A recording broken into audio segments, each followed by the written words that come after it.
Tonight, the stakes could not be higher as we continue our debate. Free speech or a national security threat? Should former Palestinian student at Columbia University, Mahmoud Khalil, be deported? Here's what happened yesterday. A Palestinian student and activist at Columbia University has been detained by U.S. Immigration and Customs Enforcement, ICE. Turn around. Okay, let's not. Is he a threat to national security? Or is this a gross violation of his First Amendment rights? Eliana, a Jewish student leader at Columbia who says she witnessed Khalil at protests. You think they're being disingenuous, that it's not at all about what they say it's about. They say they're Columbia University apartheid divest, which means just taking Columbia endowment money out of investments in Israel, but that's actually not what they are at all. They wrote a statement that said explicitly they're fighting for the eradication of Western civilization. Or one of their other spokesmen said that he wanted to kill Zionists and Jewish students. Nardine Kaswani, the outspoken leader of Within Our Lifetime, a pro-Palestinian and anti-Zionist organization, has led high-profile protests across New York calling for the end of Israel while facing accusations of inciting violence and fueling unrest with her provocative tactics. Palestinians are labeled terrorists for resisting occupation while Zionists burn villages, kill tens of thousands of children, and get U.S. funding to do so. So when I call for an end to the establishment of the State of Israel, this is an anti-colonial position rather than a call for harm. Do you believe that October 7th was resistance, or do you believe it was an attack? You've used your platform to spread debunked claims like beheaded Israeli babies, infants burned alive in their cribs.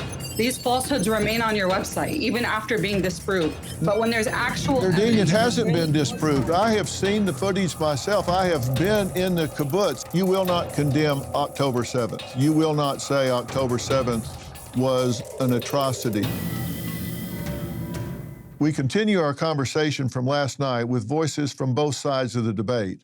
We begin with Columbia student Eliana, who wants to respond to Within Our Lifetime founder Nardine Kaswani. Eliana, thank you for what you had to say last night and for listening to my conversation with Nardine about her position or lack of positions. I'm not sure which to say. I wanted to give you an opportunity to respond what you heard. To be honest, she spent so much time peddling lies, I'm not even sure where to begin.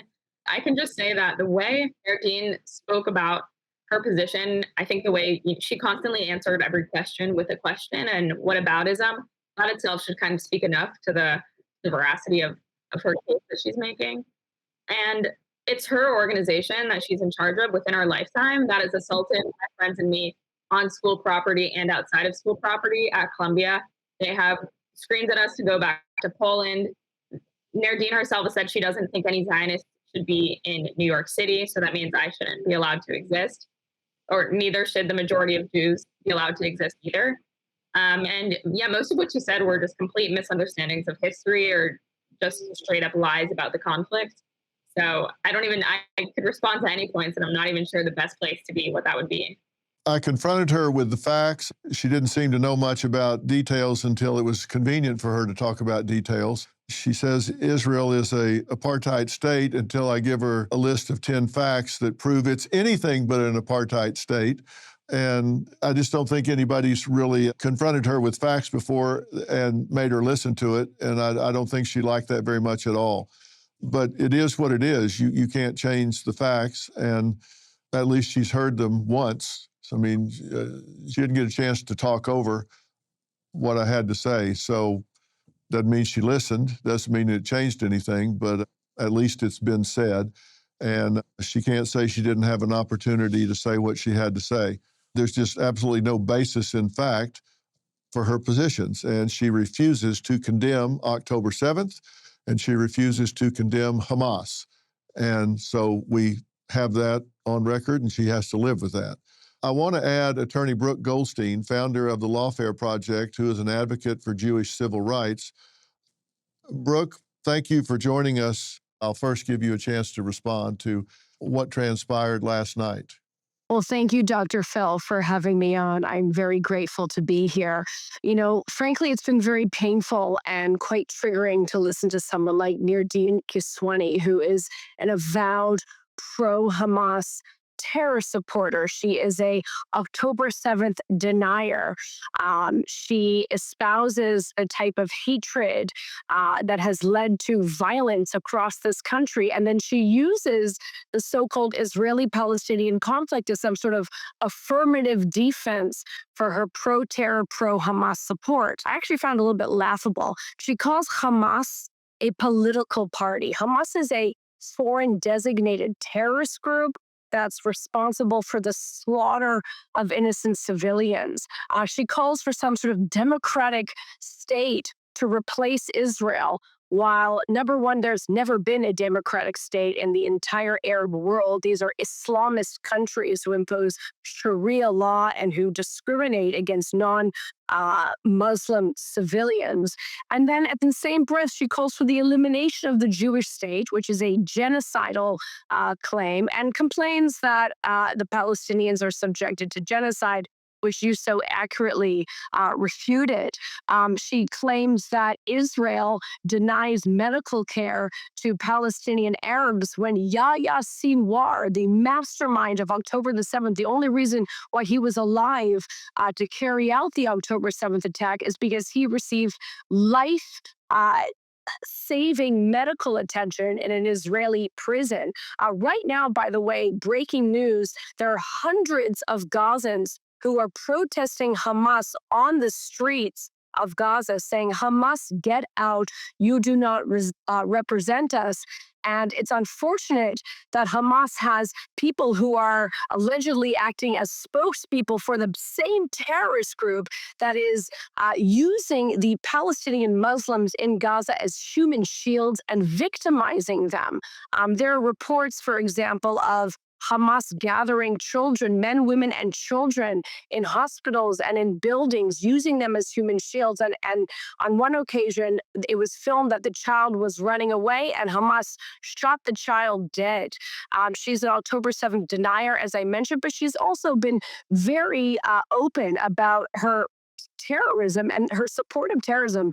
She has said that the Arabs are allowed to engage, and I think she repeated it on your show right now, in any type of activity to resist occupation by all means necessary. Means that she endorses the mass rape, the murder, the burning of women and children alive, the taking of hostages, as long as there is an Israeli-Palestinian conflict to serve as her affirmative defense. She's worn a button that prominently displays the image of Abu Obaida, who is a spokesperson for Hamas's military wing. She has led protests outside of children's hospitals in the United States to disrupt those hospitals. She was arrested at a pro-Hamas protest in New York City.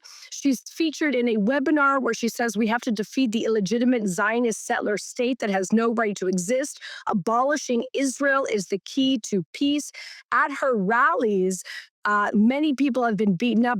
This is a pro-terror spokesperson, and she's unfortunately used the opportunity to come on your show to use all the buzzwords and all the talking points to justify her support of terrorism. The equivalent, basically, Dr. Phil, would be about a year and a half after 9/11, inviting Al-Qaeda on your show to spew all their talking points to justify flying two planes into the Twin Towers. And that's what's going on. And for some reason, when it has to do with Jews, when it has to do with Israel, Palestine, we have to hear both sides. It's a debate. There is no debate here, right? There is good and there is evil. Side that is for human life, and there is a side for death and destruction. And that is what she stands for. And when she says globalize the intifada, she wants to bring, and they have succeeded in bringing, that destruction, that hate, that radical Islamism to our shores here in the United States. And I've always said that this poses an extreme national security threat. And we need to wake up. We need to stop giving these people a platform to spew their hatred. And we have to unequivocally unequivocally come out on the side of being for life and for peace. And that is not what she stands for. Well, I couldn't agree with you more, but I think people getting to hear from someone like that puts a face on that evil. And I think it's a wake-up call so people don't just kind of think of it as a political position, because I think it's much more dangerous than that. We have to take a quick break. Another attorney who says student protests are being framed as a national security threat when they're really just organic. Are they? We'll talk about that next. Life is full of surprises, and emergencies often strike when we least expect them. But preparation is key, and that's where Jace Case comes in. With Jace Case, you'll have essential emergency prescription medications right at your fingertips, ready when you need them most. Whether it's an unexpected illness or a travel mishap, having the right meds on hand can turn a potential crisis into just a minor inconvenience. Don't let the unexpected catch you off guard. Jace Case gives you peace of mind so you can tackle life surprises with confidence. Be ready. Take charge today. Head over to jace.com. That's JASE.com.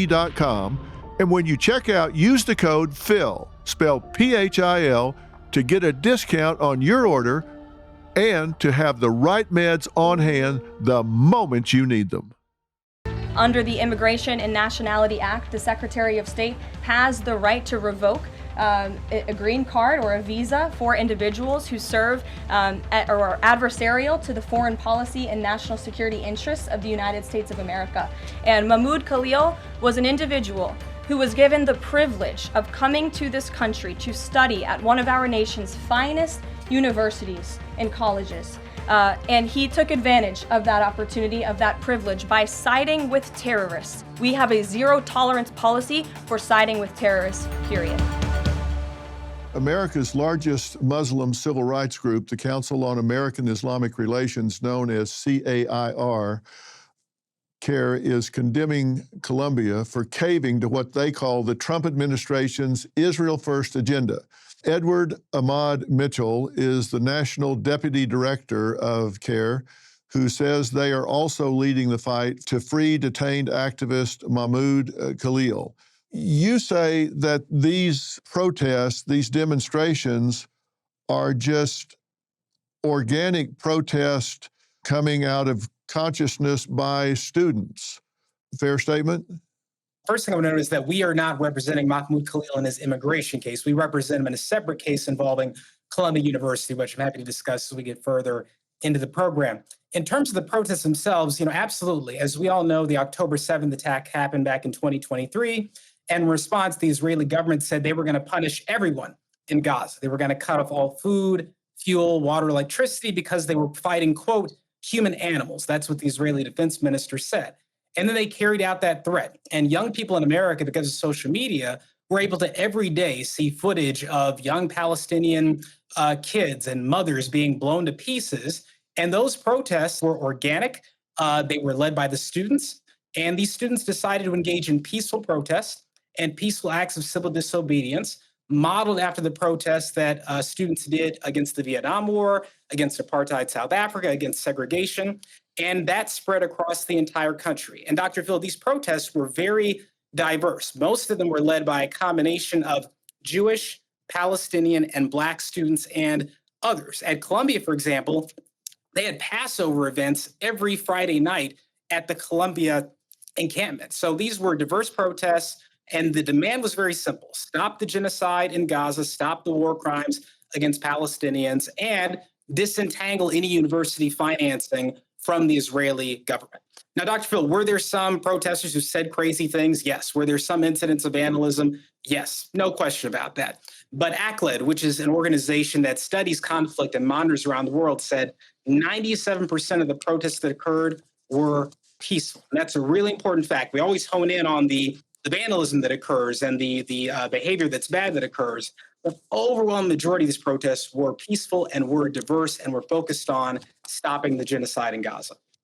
Well, you say the genocide in Gaza, and I really have to challenge the presumption in the predicate of your statement. To say that there's genocide going on in Gaza is something that you say as though it's a fact. And I know that there's been a big PR war on both sides of this, but I have to take exception to that statement. I don't think I've ever seen any combatants in a conflict that went to more effort to not have civilian casualties than I've seen Israel go to in this conflict. I don't think I've ever seen somebody drop tens of thousands of leaflets over what's going to be a targeted area. I don't think I've ever seen them providing food and water and supplies to an enemy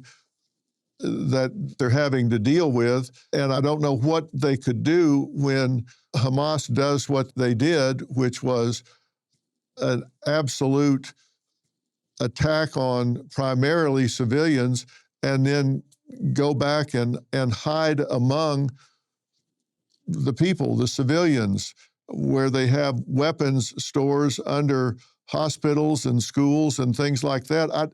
I don't know what Israel is supposed to do when that takes place. And when we look at the demonstrations about that, I think some of them have been peaceful. I think some of them have been organized by outside agitators. We've studied and followed the money, and I think a lot of them have been brought about by outside influences. So I suppose it's somewhere in between. They're not just all organic. That's just simply not the truth. The IRS is ramping up enforcement for 2025. If you owe back taxes or have unfiled returns, don't panic. The truth is, it's smart to get ahead of this, but never contact the IRS alone. Turn it over to the team at Tax Network USA, because not all tax resolution companies are created equal. Tax Network USA has a preferred direct line to the IRS, meaning they know which IRS agents to work with and which to avoid. Tax Network USA has proven strategies that are designed to settle your tax problems, whether you owe $10,000 or $10 million. Their attorneys and negotiators have already resolved over $1 billion in tax debt. Talk with one of their strategists for free. Stop the threatening letters. Stop looking over your shoulder. Leave your IRS troubles behind you for good. Call 1-800-958-1000 or visit tnusa.com/Dr. Phil. That's tnusa.com/Dr. Phil. We've studied and followed the money, and I think a lot of them have been brought about by outside influences. So I suppose it's somewhere in between. They're not just all organic. That's just simply not the truth. So, Dr. Phil, look, I'm a lawyer. I'm a former criminal prosecutor. I deal in facts, not suppositions. So just a few facts to address. Number one, the protests were organic. There's absolutely no evidence whatsoever that these protests were funded by nefarious actors or foreign organizations that some have alleged. And if any of them were funded, then people should put up or shut up. Show the evidence. Where'd the money come from? Who gave the money? No one has done that. It's just supposition. And this happens, Dr. Phil, every time there's a protest movement, right? Whenever kids protested Vietnam, they were called pro-communist, anti-American. When Black people violated the law by protesting segregation, you're being influenced by communists. You hate America. You want to destroy the American way of life. And same thing when protests against South African apartheid occurred. Dr. Phil, what we've got to do is address the substance of the issues, right? Address what the protesters are actually saying, not assume the worst about their intentions or assume they must be nefarious actors. Again, we have to deal in facts. Second thing I'll say briefly, Dr. Phil, in terms of genocide is a huge word. It's a huge allegation. I don't make it lightly. I'll give you just a few facts to support my contention that a genocide is occurring in Gaza.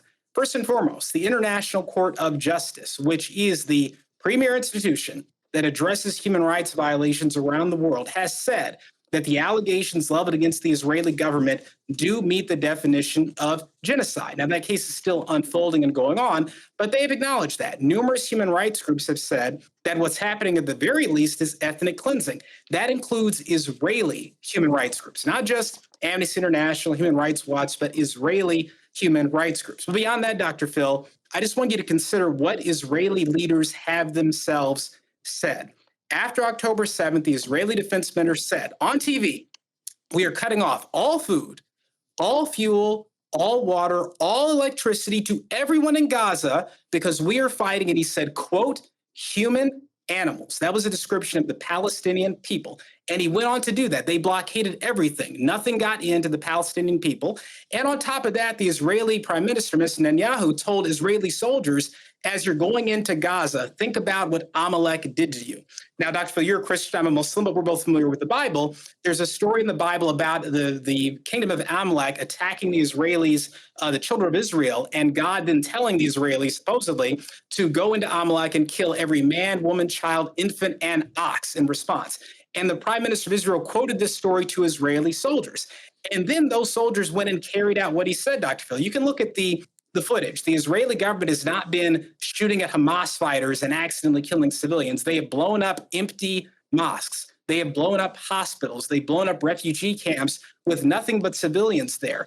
I'm going to respond to what you call facts. Eliana, go ahead.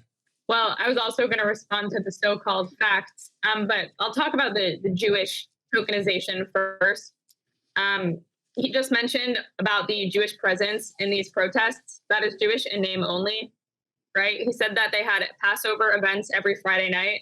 Passover is a 8-day holiday that is actually about Jews escaping their oppression to return to the land of Israel. If anything, it's a national liberation story for the Jewish people, which is something I would think that most liberal Americans would be able to get behind.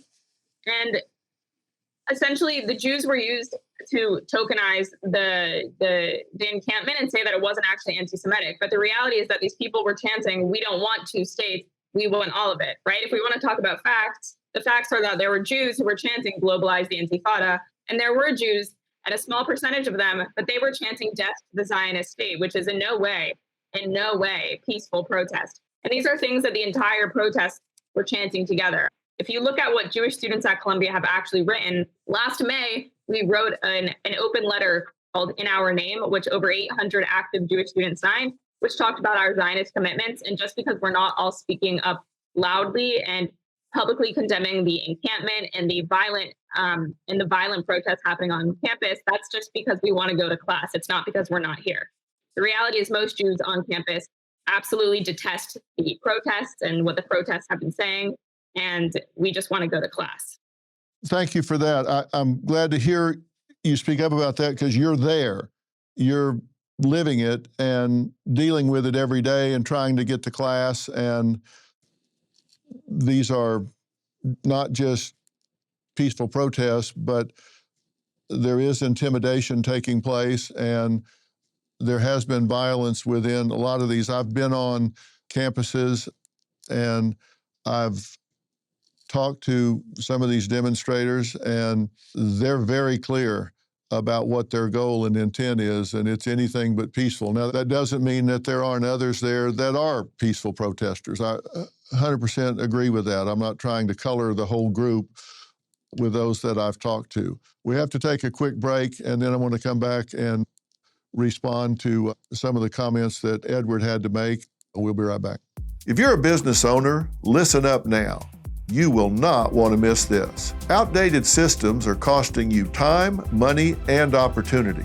Thousands of companies have modernized with FYSI's AI integration and solutions. FYSI implements smart, automation, and predictive insights that sharpen your competitive edge. This is what separates billion-dollar companies from small businesses, and FYSI can help you make that leap. Don't wait. Get your free $5,000 risk assessment now with promo code Dr. Phil. That is promo code DRPHIL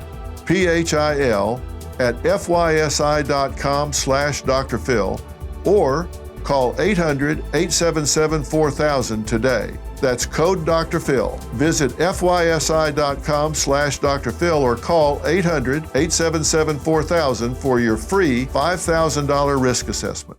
Edward, you made a very eloquent speech about whether or not this was genocidal and cited some authority that it's been labeled as genocidal. And you're quite right. There has been control of some of what has gone into Gaza or not in terms of food and water. There have been things said about going after an enemy and that is hiding among the populace. And you are right, they have controlled the sea because they've been trying to bring weapons in by sea. There has been control of some of the supplies that have gone in there because they've been stolen by Hamas and not gotten to the Palestinian people. There have been bombs that have killed many Palestinians, including Palestinian women and children, and that happens in war. It particularly happens when the invaders go back and hide among the civilian populace. And if you deal with facts, you can't deny that that's taking place. You know, sometimes a non-credible denial is worse than an admission. Do you deny that that takes place? A few things I would say, Dr. Phil. Number one, Gaza absolutely is densely packed. There absolutely are Hamas militants and other Palestinian militants who are all over Gaza. But the facts are this, that most of those individuals are hiding in tunnels under the ground, safe from Israeli bombing above ground. Number two, the Israeli government is, again, deliberately, intentionally targeting civilians and civilian infrastructure. They're not accidentally killing civilians while trying to kill Hamas militants. And the proof of that is their attacks on hospitals, on refugee camps, on mosques, on even churches in the middle of service where there was no fighting happening at the time. And again, the Israeli military has openly admitted what they're doing. Early on in the conflict, Dr. Phil, an Israeli military spokesman said, we're no longer going to fire warning shots at apartment buildings before we blow them up. As you may know, in years past, the Israelis would fire sometimes a warning shot at the roof of a building to give civilians and others time to get out of the building. They said, we're not going to do that anymore. They didn't give us warning on October 7th. We're not going to give them any warning before we blow up their building. So the Israeli government has openly admitted they are deliberately killing civilians by cutting off all food and water, including the stuff that was going through inspection. So not like there was any risk there were weapons in these food deliveries. They were just deliberately cutting off food to squeeze the population. And by the way, they were blockading and limiting food well before October 7th. Palestinian kids would die of disease and starvation well before October 7th because of the blockade. So, Dr. Phil, what you're saying isn't completely false. There is some truth in what you're saying, but I tell you, there's also truth in what I'm saying. And if we can just have a bit of an open mind here, I think you're going to have to acknowledge the Israeli government, yes, was attacked. Israel was attacked on October 7th. There were attacks on civilians. No question about that. But it is also true the Israeli government is attacking civilians in Gaza en masse in a genocidal way. Two things can be true at the same time. Yeah, I think you're way overstating what you're saying.